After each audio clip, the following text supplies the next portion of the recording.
Spinal infection या spine में infection normally दो तरह के होते हैं। सबसे कॉमन है ट्यूबरकुलोसिस का इन्फेक्शन और दूसरा है पायोजेनिक या फिर दूसरे बैक्टीरियाज का इन्फेक्शन जो कि टीबी के सिवा के बैक्टीरिया होते हैं। इसके सिवा एक तीसरी तरह का इन्फेक्शन होता है जो कि बहुत ही रेयर होता है, जिसे हम फंगल इन्फेक्शन कहते हैं। अगर टीबी वाला इन्फेक्शन है तो नॉर्मली इसमें 9 महीने से लेकर 1 साल तक दवाइयाँ चलती हैं और मरीज पूरी तरह से ठीक हो जाता है। पायोजेनिक इन्फेक्शन में सबसे कॉमन बैक्टीरिया जो कि इन्फेक्शन करता है उसको स्टेफाइलोकोकस ऑरियस कहते हैं। इस तरह के इन्फेक्शन में पेशेंट को काफ़ी दर्द होता है कमर में या गर्दन में, जहाँ पे भी इन्फेक्शन हो, नसों पे दबाव होना या फिर एपिड्यूरल एब्सेस नाम की एक चीज़ बनना होता है जो कि बहुत कॉमन होता है। एपिड्यूरल एब्सेस का मतलब है स्पाइन में जहाँ पे कि नसें होती हैं उसके ऊपर हड्डी गलने की वजह से जो पस बनता है वो इकट्ठा होता जाता है और वो नसों को दबाने लगता है। इस सिचुएशन में नसें दबने की वजह से पैरालिसिस होना या फिर मोशन या यूरिन का कंट्रोल जाना, पैर में सुन्नपन होना, चलने में दिक्कत होना, इस तरह की दिक्कतें होती हैं। एपिड्यूरल अगर एब्सेस बन रहा है, नसों को दबा रहा है, तो इसकी सर्जरी करना ज़रूरी होता है और जल्दी से जल्दी इसकी सर्जरी होनी चाहिए।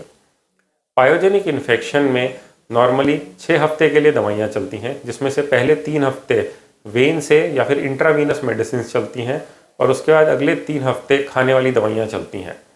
पायोजेनिक इन्फेक्शन भी टाइम रहते अगर हम इलाज करें तो पूरी तरह से ठीक हो जाता है और मरीज पूरी तरह से स्वस्थ हो जाता है। तीसरा इन्फेक्शन होता है जिसमें कि फंगल या फंगल सोर्सेज से इन्फेक्शन हो। फंगल इन्फेक्शन के लिए नॉर्मली दवाइयाँ हमें 3 से 6 महीने के लिए चलानी पड़ती हैं। ये एक बहुत ही धीरे धीरे प्रोग्रेस होने वाला इन्फेक्शन होता है जिसमें कि हड्डी गलना या फिर नर्व का डेफिसिट होना रेयर होता है। इन तीनों ही तरह के इन्फेक्शन में अगर समय रहते हम इलाज कराएं तो मरीज पूरी तरह से ठीक हो सकता है। टीबी का जो इन्फेक्शन है उसमें नॉर्मली हमें सर्जरी की ज़रूरत नहीं पड़ती। सर्जरी हमें सिर्फ तब करनी होती है जब हड्डियाँ एक लिमिट से ज़्यादा गल जाएं, नसों पे दबाव आने लगे, जिसके वजह से कि मोशन यूरिन का कंट्रोल जाना या पैरों की ताकत जाना या पैरालिसिस हो रहा हो। अदरवाइज टीबी में हमेशा सर्जरी की ज़रूरत नहीं होती और ये दवाइयों से पूरी तरह से अच्छे से ठीक हो जाता है। पायोजेनिक इन्फेक्शन भी दवाइयों से ठीक हो जाता है, लेकिन इसमें हमें इलाज जल्दी शुरू करना होता है और हो सकता है सर्जरी की ज़रूरत जल्दी पड़े क्योंकि ये तेज़ी से हड्डियों को गला देता है। ये टीबी की तरह धीरे धीरे नहीं फैलता बल्कि तेज़ी से फैलता है। और फंगल इन्फेक्शन धीरे धीरे फैलता है, पकड़ में आना मुश्किल होता है।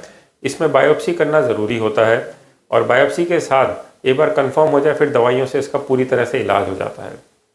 अगर आपका डॉक्टर आपकी स्पाइन में किसी भी तरह का इन्फेक्शन सस्पेक्ट कर रहा है तो उन्होंने आपका एमआरआई या एक्सरे भी कुछ कराया होगा। अगर एमआरआई या एक्सरे में इन तीनों में से किसी भी तरह के इन्फेक्शन के लक्षण हैं तो आपको बायोप्सी भी तुरंत करानी चाहिए। बायोप्सी से ये क्लियर हो जाता है कि किस तरह का ऑर्गेनिज्म या बैक्टीरिया है जो कि इन्फेक्शन कर रहा है और कौन सी तरह की दवाई को वो रिस्पॉन्ड करेगा। नॉर्मली एक बार अगर बायोप्सी हो जाती है, पता चल जाता है किस तरह का बैक्टीरिया है, टाइम रहते अगर हम ट्रीटमेंट शुरू करते हैं तो मरीज पूरी तरह से ठीक हो जाता है। Thank you.